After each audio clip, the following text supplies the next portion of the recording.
Hey guys, so this is the lecture for April 8th, Monday.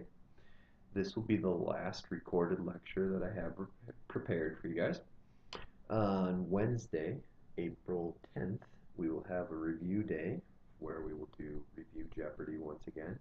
And then on Friday, April 12th, we will have the third and final exam.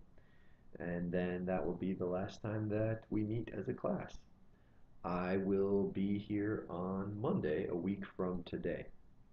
But anyway, let's talk about burnout in a sporting environment. So, some reasons that burnout is the topic we are discussing today. So, athletic burnout is something that is very real. It's something you may have experienced in your own life. And unfortunately, it's something that we are seeing an increase of. And the reason that burnout seems to be increasing among athletes in particular, those reasons are listed at the top of the slide there. So number one, athletic seasons are going longer and longer. So the amount of time off from your sport is decreasing. And obviously the more, sorry, I'm adjusting the microphone a little bit here. Okay, so uh, with the decreased off-season time, that can lead to less and less resting periods before you actually restart your season. And if you have been in that situation where you have a really long season followed by a really short off season and then another long season, you can probably attest to the fact that it gets old pretty fast. It's something that just kind of wears you down. On top of that, we are seeing a rise in the number of specialized schools specifically for athletes. So these are schools that hopefully train you in your particular sport. One that comes to mind for me would be St. Mary Shattuck School in, I believe, Faribault, Minnesota, uh, southern Minnesota. This is a school that is sort of devoted to hockey. So a lot of NHL players went through this little school in southern Minnesota. There's other schools out there though, not just for hockey, for different sports as well. But you can imagine if you get enrolled in one of these schools at a very young age and you go on to play your sport in high school, you go on to play your sport in college, and maybe even professionally, you've spent a large portion of your life not only playing your sport, but thinking about your sport, training for your sport, learning about your sport, hanging out with other people who only want to talk about your sport. So you're spending a larger and larger chunk of your life devoted towards your particular sport. And then lastly, the rewards for athletic success are getting larger and larger. Remember when we talked about the two different aspects of rewards, informational aspects and controlling aspects? Well, it's kind of hard to differentiate the informational from the controlling aspects if those rewards keep getting bigger and bigger. So, athletic burnout, one phrase that keeps popping up among athletes who suffer from it is that it starts to consume all of you. You don't have time, you don't have energy, you don't even have motivation to do anything outside of your sport. Wayne Gretzky said towards the end of his career that when he was thinking about retirement, he didn't really want to retire. He still felt like he had something to contribute to his teams competitively, but he just couldn't train anymore. He didn't have the time, he didn't have the energy to train as hard as he needed to in order to be competitive. And I think that really speaks to this idea of burnout. It's not necessarily that the athlete doesn't want to be a competitive athlete and contribute to the success of their team. It's just that they don't have time, they don't have energy. It's taking up too much of their life. All right, so let's talk about a related topic called overtraining. So, overtraining occurs when your training loads are near your maximum capacity. So, when you're going through practices, you're practicing at a level that is very close to the upper limit of what you could actually do. And overtraining is something that varies by individual. This is not something like every team or or every sport has some threshold of overtraining.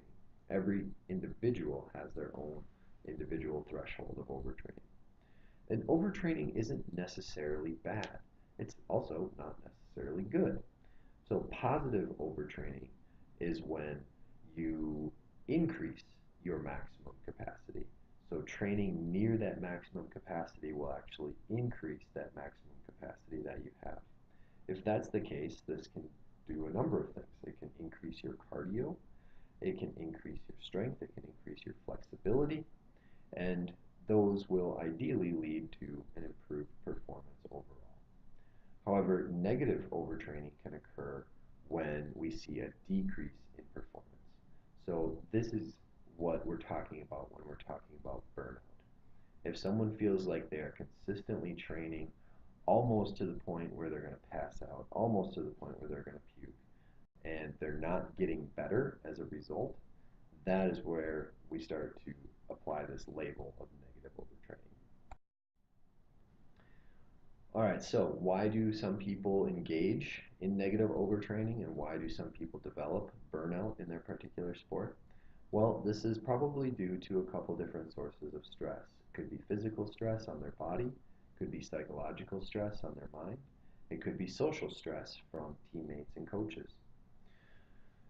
So, teammates, coaches, family members, these are all some of the prime sources of social stressors. We all have those people in our lives who are pushing us to do our best, who are pushing us to try really hard, who are pushing us to stay motivated. And we don't want to let those people down. We don't want them to feel ashamed of us or anything like that. So we might push ourselves a little bit harder than is necessary or healthy or safe, mainly so that we can stay in the good graces of our loved ones around us.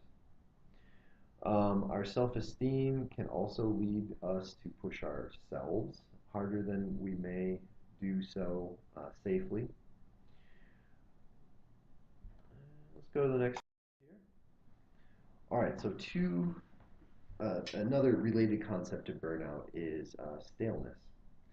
So staleness occurs when we experience negative overtraining and it negatively affects our physiological state. So this is when we start to see a decrease in our overall performance and we have a huge amount of difficulty maintaining that training regimen that we've been engaged in. So remember, if you're engaging in overtraining, you're at or near your maximum capacity. You're at or near the absolute maximum of what you're capable of. And if you're consistently doing that and your performance is getting worse, then you're probably having difficulties maintaining that training regimen in the first place. You should probably think about altering your training practices so that you're not running yourself ragged, so that you have some energy in reserve at the end of your practice sessions. Burnout occurs as a psychophysiological response. So staleness is purely with the body, it's a physiological state. Burnout is a psychophysiological state. So it's something that encompasses the mind and the body. So burnout occurs when we consistently are unable to meet those excessive demands that we're placing on ourselves. When this occurs, we tend to withdraw from that activity. We shy away from it. We have a bunch of negative emotions tied to that activity. It makes us physically tired just to think about doing that activity.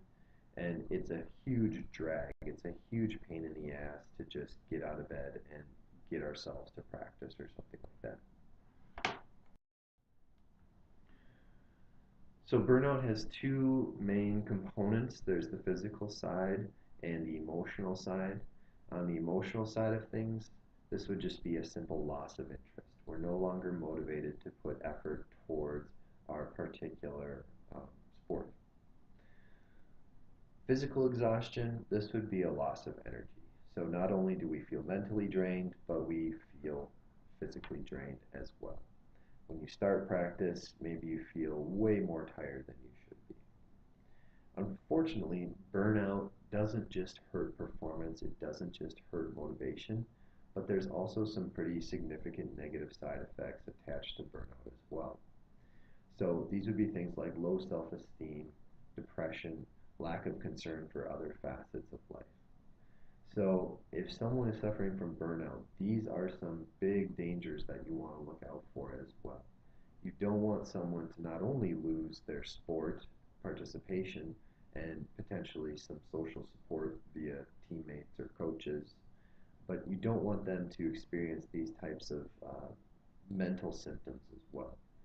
That can lead to a downward spiraling situation.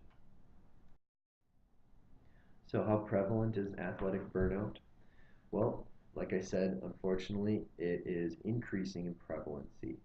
At some point in an athletic career, about 30% of amateur athletes will experience burnout. So, a third of amateur athletes, that's people who don't get paid to play their sport, 30% of amateur athletes will experience burnout. They will experience enough negative emotion, enough loss of physical energy, enough emotional draining that they will quit their sport. They won't play it anymore. This could be permanent, it could be temporary, but at some point, a third of amateur athletes will experience what they would consider burnout. For elite athletes, so professional athletes at the top of their sport, the numbers are much, much higher. 60 to 90% of elite athletes will admit to experiencing something akin to burnout. Again, we have a huge range of numbers here, 60 to 90%, because this is something that athletes aren't very forthcoming on. No one really wants to admit to someone else via a survey or questionnaire or an interview that they are experiencing these types of symptoms. It's personal information. You could also be seen as not very grateful. Let's say you're an elite athlete, you just signed $1 million pro contract, and you're in year 3 of a 5-year contract, and for some reason the sport just isn't that much fun to you anymore. You don't want to be seen as ungrateful. You don't want to be seen as someone who's not trying very hard. The fans could turn on you, the coach could turn on you, sports broadcasters could turn on you, things like that. So, when these athletes do admit to athletic burnout, and you ask them why they think they are experiencing athletic burnout, a lot of them will point to a couple reoccurring themes here. Number one being that starting age. So remember when we were talking about those specialized schools that athletes go to for their particular sport? Well, a lot of elite athletes will say, I've been playing this sport since I was 4 years old, or 5 years old, or 6 years old. I've been playing it their whole lives. A lot of athletes also point to the fact that training never stops. Even in the off season, you're still expected to stick to a pretty strict training regimen. So you really can never get away from your sport. The time demands, they just keep mounting up. That kind of goes with year-round training. So other social relationships in your life kind of fall by the wayside. Parental pressure and team atmosphere. So some of these factors, these social pressures, can kind of contribute to this idea of athletic burnout as well. Some signs of an impending burnout. So on this slide here, we have apathy, lethargy, mood swings, concentration loss, injuries, lowered self-esteem. A lot of these signs here are very similar to depression. So again, this is one of those things that you kind of want to be looking out for, especially in yourself, but also in your teammates. If any of your teammates start to exhibit some of these symptoms, wouldn't be the worst thing in the world to approach them and maybe offer some of that social support that's so darn helpful in that situation. All right, so how do we prevent burnout? Let's say we know it's happening. Maybe we know it's happening to us. Maybe we know it's happening to some teammate we care about. What are some ways we can stop this from progressing or from starting in the first place? Number one, have some realistic short-term goals. Remember, we keep coming back to this idea of proficient goal setting. It's a really good idea. It's something I highly encourage you to incorporate into your own lives. And if you notice yourself or you notice someone else starting to experience burnout, try to help them set some short-term realistic realistic goals. Reaching short-term realistic goals can be incredibly motivating, can be incredibly helpful in making them enjoy their sport again. Now, the second point there, train easy, my friends. This is a quote from a somewhat famous running article on a website called letsrun.com. And the article's been cited many times by some, uh, I guess, sort of well-known runners as a really important article. So the article talks at length about why this one author wasn't very good in college as a runner and how he sort of changed his training techniques towards the end of his college career and then into his professional running career and how he got better. And one of the key points that he makes in this article is that he was taking his training sessions too seriously in college. He was trying to, squeeze every ounce of energy out of him on the track every single time he was practicing. And he kept thinking, if he just trained slightly harder, he would be able to outdo the competition come game time. And that's a very common mindset, and that's not necessarily untrue, but he was taking it too far. He was overtraining himself to the point where it wasn't enjoyable anymore. So he kind of ends the article with this famous line that you see on the slide there, train easy, my friends. He's just trying to get you to think about your training sessions as you're engaging in an activity that you intrinsically enjoy. Make sure that you go out and enjoy your training sessions. Mental skills, emotional awareness. Make sure that you are keeping tabs on yourself every now and then. This is something that athletes are particularly bad at because a lot of times athletes are told to play through the pain, to focus, ignore everything else. But every once in a while, it's a good idea to focus on yourself and just think about, are you enjoying your sport? What could you be doing differently to make it more enjoyable? Social support. Don't be afraid to reach out to teammates. Don't be afraid to reach out to coaches or other loved ones in your life. They can offer an enormous amount of support when you need it the most. And then the last point there is keep dropping F-bombs. That goes back to the second point, train easy, my friends. So F-bombs, if you remember from previous lectures, an F-bomb stands for fun. So make your practices fun. Make your practices something enjoyable. Make your training sessions something that you look forward to, not something that you dread going to. Have little competitions, have silly little games, joke around with your teammates, joke around with yourself. Try to enjoy the intrinsic act of whatever it is that you're doing. Okay, so a little technical glitch there, but I think we're back on track. If all goes well, won't even notice anything. Okay, so I'm going to end the lecture today with a burnout questionnaire. This is something I'm going to collect for extra credit. Again, it contains potentially personal, potentially sensitive information. So if you don't want to hand in a real questionnaire that you filled out, that's fine. But if you do want the extra credit points, just make sure I get some questionnaire with your name on it. I won't even look at the scores that you filled out. So it doesn't have to be real data. But go ahead and take the questionnaire. And again, take it seriously. The more seriously you take it, the more it will be able to tell you about your own intrinsic motivation in your sport. And the scores that you will get from this questionnaire range from 15 to 75.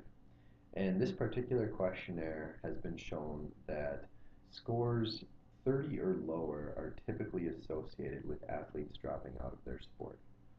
So if you take the questionnaire and you fall, kind of close to 30, maybe think about some reasons why that might have occurred. If you take the questionnaire and you fall close to 75, well, think about some reasons why that might have occurred. What is it that you like about your sport? What is it that you could possibly share about your sport with other teammates who might be struggling with burnout? All right, that's where we're going to end it for this lecture. Like I said, on Wednesday, you will have a review session with Amy Kneppel-Kearney, and then on Friday, we'll have the third and final exam, and then the following week will be finals week. for now. See you later.